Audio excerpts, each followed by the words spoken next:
Hello दोस्तों, स्वागत करते हैं आपका अपने YouTube चैनल एसएस स्टडी में।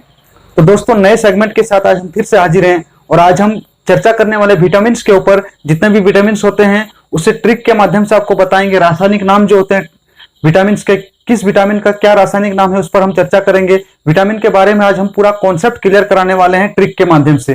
चैनल पर अगर नया है तो चैनल को सब्सक्राइब करें, अगर अच्छा लगे तो सब्सक्राइब करें, ना लगे तो आप ऐसे ही वीडियो देख करके जा सकते हैं, कोई दिक्कत नहीं।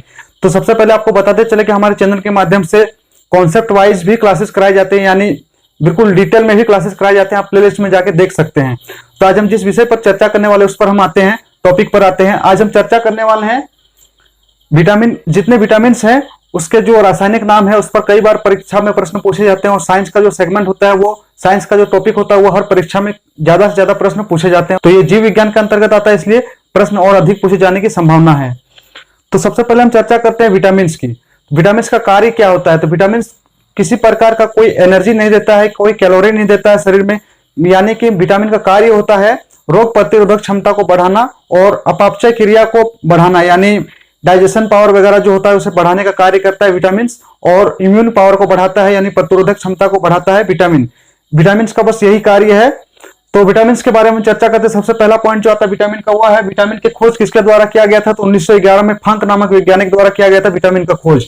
1911 में आप देख पा रहे हैं विटामिन का खोज फंक के द्वारा किया गया था 1911 में। साल भी आप याद रखें, साल भी कई बार पूछे जाते हैं।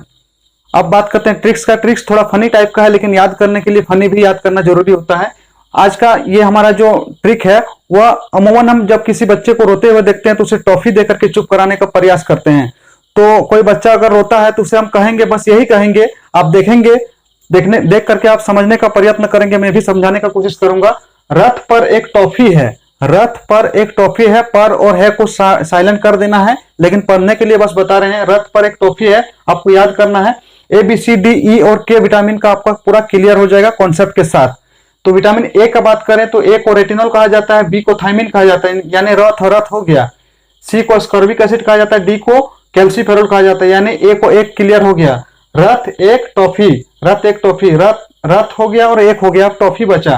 तो टॉफी को हम रिलेट करेंगे ई को टोकोफेरॉल और के को फिलोक्विनोन। रथ एक टॉफी, यानी रथ पर एक टॉफी है, पर और है को आपको बस हटा देना है। उतना कम से कम आपको दिमाग चलाना है। पर और है को काट देना है, लेकिन याद करने के लिए रथ पर एक टॉफी है आपको याद करना है। इसी से आपका पूरा विटामिन क्लियर हो जाएगा। बात करें विटामिन बी की, तो विटामिन बी के सेगमेंट में, विटामिन बी के सीरीज में कई विटामिन आते हैं, उस पर हम अलग से ट्रिक्स लाएंगे, उसका अलग सेगमेंट हम लाएंगे बहुत ही जल्द। तो vitamin A B C D E और के ऊपर जो ट्रिक है उसे हमने बताया। अगर हो सके तो आप पेन पेपर से भी नोट करें, काफी इंपॉर्टेंट होने वाला है। तो उम्मीद करते हैं आप यहां तक समझ चुके होंगे। अब हम चर्चा करते हैं कि किस विटामिन की कमी से कौन सी बीमारी होती है और उससे पूरा करने के लिए हमें क्या खाना चाहिए। तो ये काफी इंपॉर्टेंट सेगमेंट चल रहा है दोस्तों। वीडियो को अभी अब तक देखें हैं तो आगे भी देखें।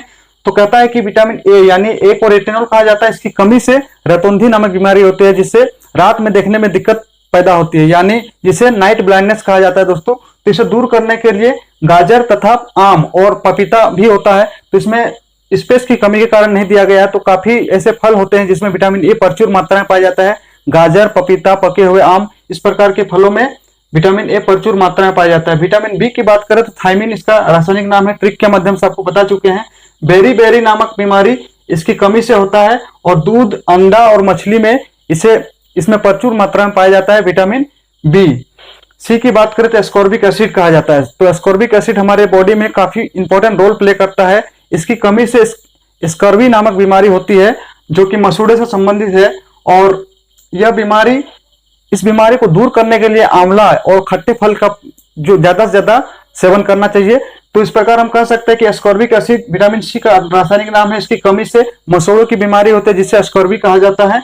और मसूड़े में सूजन आ जाती है, मसूड़े से खून आने लगता है। ये सब सिम्टम्स देखे जाते हैं इस बीमारी में। इसे दूर करने के लिए खट्टे फलों का सेवन किया जाता है, जैसे आंवला, संतरा, नींबू इत्यादि।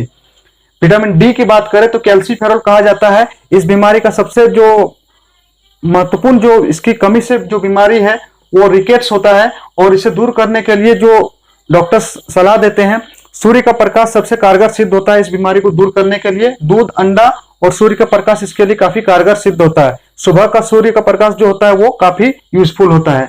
विटामिन ई की बात करें तो ई को टोकोफेरॉल कहा जाता है और इसकी कमी से जनन क्षमता में कमी हो जाती है, यानी नपुंसकता पैदा हो जाता है।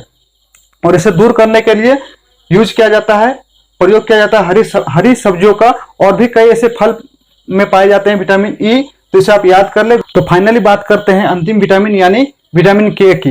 विटामिन के का जो रासायनिक नाम है उसे फिलोक्विनोन कहा जाता है, जिसे हमने पहले ही चर्चा किया है। तो फिलोक्विनोन की कमी से क्या होता है कि रक्त में थक्का नहीं जमता है। और इसे दूर करने की अगर हम बात करें तो हरी पत्तेदार सब्जियों में के सेवन से इसे दूर किया जा सकता है। यानी फिलोक्विनोन जो है इसका रासायनिक नाम है, इसकी कमी से रक्त का थक्का नहीं जमता है और इसे हरे पत्तेदार सब्जियों द्वारा इसे दूर किया जा सकता है। यानी हरे पत्तेदार सब्जियों का सेवन करके इसे दूर किया जाता है। इसे इस विटामिन के रिलेटेड और एक जो महत्वपूर्ण प्रश्न पूछे जाते हैं, कौन सा विटामिन जल में घुलनशील है? तो जल में घुलनशील बी और सी है।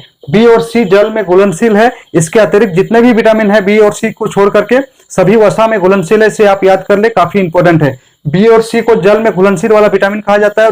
बी और सी का अतिरिक्त जितने भी विटामिन आते हैं वह वसा में घुलनशील है, इसे आप याद कर लें। तो दोस्तों हमारा आज का सेगमेंट कैसा रहा, ट्रिक का आज का सेशन कैसा रहा, कमेंट जरूर करें। वीडियो अगर अच्छा लगा तो लाइक जरूर करें और अपने दोस्तों में शेयर जरूर करें। मिलते हैं नेक्स्ट वीडियो में, आज के लिए इतना ही। Thank you.